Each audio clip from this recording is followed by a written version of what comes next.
les infirmiers sont chargés, ça a changé le protocole de responsabilité, est en train de toujours faire croire que la demande des provinces qu'on a actée à Koné, et parce qu'on n'avait pas pu joindre l'autre président, on a inscrit la proposition, pas pour que tout rapatrier, c'est parce qu'il y a des compétences qu'il faut respecter. En 88, l'État avait mis 1,2 milliard pour prendre en charge ça. Aujourd'hui, on est à plus de 3 milliards. Et comme vous aviez proposé de mettre en place des mesures sociales, notamment au niveau du social, notamment pour l'aide aux vieillards et tout ça, aujourd'hui, tout ça dépasse les 5 milliards. Donc je ne dis pas que c'est mauvais, je dis simplement qu'il y a des choses qui doivent nous permettre de dépasser, en tout cas dans nos provinces, l'esprit d'assistanat. Développer l'aide médicale ou développer tout ce qui est mesures d'assistance, agit sur le psychique et fait de nous, fait de la population des consommateurs irréfléchis. Aujourd'hui, on a 75% de consommation qu'on mange de l'extérieur. Et en tout cas, la province des îles, que j'ai l'honneur de présider pour plus que 2 ans, a souhaité relever le fait qu'on a des richesses. Je disais toujours que le nickel n'est pas renouvelable, mais les ignames, les patates et tout ça sont renouvelables. Donc il faut juste qu'on organise un peu. Et juridiquement, une collègue de Calédonie Ensemble avait défendu la structuration juridique, profession de pêche à pied et autres, mais ça peut être aussi, on a favorisé les artisans du bâtiment, tout ça, mais on peut structurer aussi pour les agriculteurs, ce genre-là, qui peut après prendre leurs responsabilités quant à la consommation, quant à leur cotisation, donc pour la couverture, mais aussi pour leur retraite.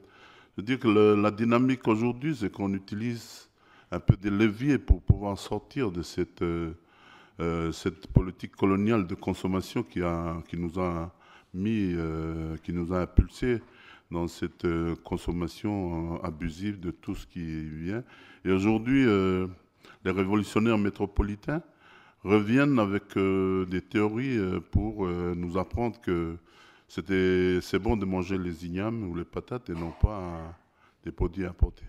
Donc moi, je souhaitais simplement que nous, chacun de nous, essaie de revisiter un peu nos postures. Quand certains ils disent qu'on est d'accord pour faire la réforme fiscale, tout le monde doit contribuer, mais qu'après on commence à dire que l'intérêt, c'est pas parce qu'ils ont des sous qu'ils doivent être matraqués. Mais il n'est pas question de matraquer. Il est question de contribuer ensemble.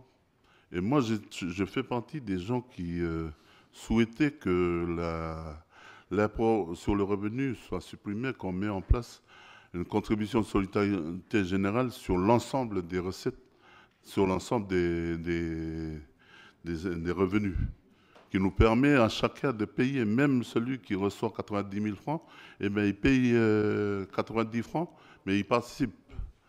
Et ça, j'invite un peu le gouvernement a essayé de regarder pendant les 3 ans un peu tous ces genres de pratiques. Moi, j'ai envoyé un courrier à mon chef de groupe, pas pour dire que je suis contre le planning, juste pour dire que j'aurais préféré que les taxes directes, comme sur le nickel, tout ça, soient mis en avant d'abord, et puis après on peut solliciter les autres. Parce que quand on dit on élargit la consommation, en fait, on élargit, c'est surtout les pauvres qui proportionnellement payent. Surtout quand on a envie de descendre le prix de ce que j'aime bien consommer. des prix chers qui sont importés et qu'on va essayer de monter un peu. Donc c'était un peu mon souci que j'ai voulu dire à mon chef de groupe, mais bien sûr qu'on verra l'évolution de ce que le gouvernement proposera. De toute façon, monsieur le président du gouvernement, ce n'est pas vous qui décidez. Vous faites des propositions, même si vous n'êtes pas d'accord là-haut, c'est quand même la majorité ici qui va décider. Et donc, je voulais quand même dire ça pour bien dire que ce qu'a proposé, c'est d'ailleurs l'intervention de M. Thuyenon, c'était de dire, ben, nous, on vous propose ça, puis c'est vous de décider. Et c'est vrai que dans un gouvernement collégial, on n'arrivera jamais. Jamais, surtout quand on a des vues différentes ou des centres d'intérêt différents, ou quand on est soutenu pendant la période électorale par des intérêts différents, de se mettre d'accord, parce qu'on est dans une perspective des élections qui va venir. J'ai écouté le maire de La Foix hier. Je pense qu'il est jeune, donc il va toujours faire des erreurs dans ses stratégies. Mais oui, parce que moi je dis qu'il faut qu'on aille sur la table de négociation pour parler de la souveraineté. Et avec ça, parce que vous avez perdu. Vous avez perdu. Vous avez diminué vos voix. C'est les abstentionnistes qui ont gagné. Il faut regarder ça avec sincérité politique. Mais tout ça pour dire que nous, on avait proposé ce projet de texte, c'était parce que c'était prévu qu'en juin 2021, que le gouvernement allait sortir un texte. Donc c'est quelque part stratégique pour mettre un peu de pression, parce que les promesses, Jacques Lafleur l'a dit, ça n'arrange que ceux qui écoutent. Et donc on a mis un peu la pression. Bon, ça a tardé parce que, c'est le président, on a mis 5 mois pour vous élire. Donc voilà, le texte arrive, et vous avez mis 3 ou 4 mois pour élire le CESE. Donc vous avez compris qu'aujourd'hui, on est peu rentable, mais on tape quand même sur la table pour vous dire qu'il n'est pas question que la Nouvelle-Calédonie paye tout seul. Mais on n'est pas dupes. Ce que je voudrais vous dire, c'est que la Nouvelle-Calédonie n'est pas le seul à promouvoir l'investissement. Tout à l'heure, j'entends les collègues de la province sud dire que seule la province sud met en place des dispositifs pour investir. Oui, mais enfin, c'est presque ça. Pardon si j'ai mal compris, mais je vous dis que les entreprises du Sud viennent travailler aux îles et repartent avec les sous aux îles, donc vers le Sud. Et signale que sur le pont de l'Equine, j'ai 2,8 milliards. C'est une grande entreprise de Calédonia, mais d'ici. J'ai 4 milliards sur le port de Tadine. J'ai bientôt 4 milliards parce qu'on a sur l'hôtel de Wadrabé. Mais tout ça, c'est les... Non, c'est pour vous dire que nous, on est en train de s'entraider. On est en train de s'entraider. Il ne faut pas que, Monsieur le Président, vous pensez que la Calédonie, c'est nous la Calédonie, puis vous, c'est la province. Non, on est ensemble. Et pourquoi les réunions qu'on a demandées, on peut aussi se baser sur le plan d'investissement. Que les communes investissent, qu'on sache, qu'on coordonne tous ces programmes d'investissement. Parce qu'on est en période de crise. Mais aussi, on est en période où on est endetté parce qu'on a eu des politiques publiques qui n'ont pas été très cohérentes avec la justice sociale aujourd'hui, les problématiques environnementales, tout ça. Puis aujourd'hui, on est en train de payer ou d'essayer de réformer. Donc, pourquoi pas? Je dis courage, chers collègues, courage. Il faut qu'on aille ensemble dans cet objectif. On a vu qu'il y a les pauvres artistes qui rament. Mais on n'est même pas, les radios, on n'est même pas capable de mettre en place une taxe pour financer ces dépenses, qui sont pour nous des dépenses qui sont cohérentes avec le savoir-être. On n'est même pas capable d'aller chercher les taxes sur les, comment on appelle là, sur les produits, comment numériques. Et aujourd'hui, c'est la France qui prend toutes les consommations qui sont faites en Calédonie, dans le Pacifique. Donc voilà, quand j'ai dit ça, j'ai dit sur les taxes numériques, je suis d'accord avec la présidente de la province sur ça, mais c'est pour vous dire que moi, je profite du débat pour nous dire qu'on a été enfermés, on s'est enfermés. Aujourd'hui, on dit c'est la province, c'est la Nouvelle-Calédonie. Mais pourquoi on n'a pas, monsieur le député, pourquoi vous n'avez pas proposé des textes à l'Assemblée nationale pour pouvoir permettre aux communes et aux provinces d'avoir des taxes, d'appliquer les taxes? On a changé. Non, mais vous, proprement dit à l'Assemblée nationale, parce que c'est l'Assemblée nationale qui change la loi, dans laquelle on est encadré aujourd'hui. Non, non, mais bon, c'est un peu tard, mais non, il vaut mieux que je le dise pour que les autres soient un peu éclairés. Non, mais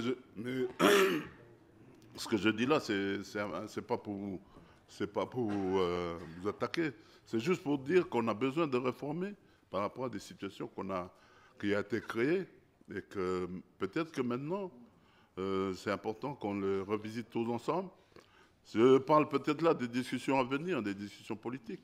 Je disais tout à l'heure, il faut qu'on vienne discuter sur sur la souveraineté. Et, si vous voulez, avec association avec la France. Ça, c'est la suite. Mais voilà, je souhaitais quand même, Président, vous inviter à changer, peut-être à bouger les lignes.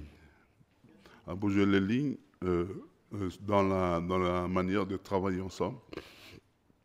Les provinces, les communes, on doit établir ensemble des programmes d'investissement qui doivent nous permettre d'avoir les champs d'application, les effets induits de l'investissement. Vous n'êtes pas tout seul capable à emprunter. Vous empruntez à l'AFD. Aujourd'hui, on rentre dans le jeu qu'il y a des propositions qui ont été faites. À un moment donné, on a dit que comme c'est la Calédonie qui gère ces fonds, ben, il faut que les provinces payent aussi. Mais c'est la Calédonie qui est seule compétente de tout ça. C'est pour ça que la Calédonie paye. Mais si la Calédonie, les aides médicales, c'est la compétence de la Calédonie, mais il n'y a pas de convention pour dire que la province, vous allez payer. Mais pourquoi on ne met pas en place des conventions pour qu'on arrange? Parce que nous, les provinces, et en tout cas les populations de l'intérieur, ils ont besoin de bouger les lignes pour développer, mener des actions de développement qui soient en adéquation. Aujourd'hui, vous parlez de budget de répartition, de reversement. Mais c'est les outils de développement économique. Mais normalement, on doit faire des conventions tripartites à 4 pour cofinancer ces genres de structures. Mais pourquoi on ne l'a pas fait? Parce qu'on est parti sur l'ancien fonctionnement et on a surfé dessus. Et aujourd'hui, je sais par exemple que la présidente de la province n'est pas très contente avec des structures qui marchent sur son terrain, sur cette compétence. Mais je dis ça, c'est pour vous dire, je vous invite à... Pardon, Madame la Présidente, si je parle longtemps. Vous avez vu que j'ai attendu longtemps. Donc je parle un peu pour vous encourager à dire, taper sur la table, il y a une majorité qui veut faire la réforme, et eux maintenant ils sont d'accord. Ben, faisons les réformes en adéquation avec nos besoins, puis créons la richesse. Vous n'êtes pas tout seul au gouvernement, tout le monde peut créer la richesse, même les consommateurs. Donc il faut préserver les consommateurs et les programmes d'investissement aussi. Excusez-moi, j'ai parlé trop fort, j'ai balayé un peu tout, mais je voulais vous encourager et vous interpeller à être ouvert, à discuter, à être vraiment serrer les coudes parce qu'on est tous des Calédoniens, comme le maire de la Foi voulait. Et voilà. Donc, encore une fois, merci, Madame la Présidente. Excusez-moi d'avoir monopolisé la parole.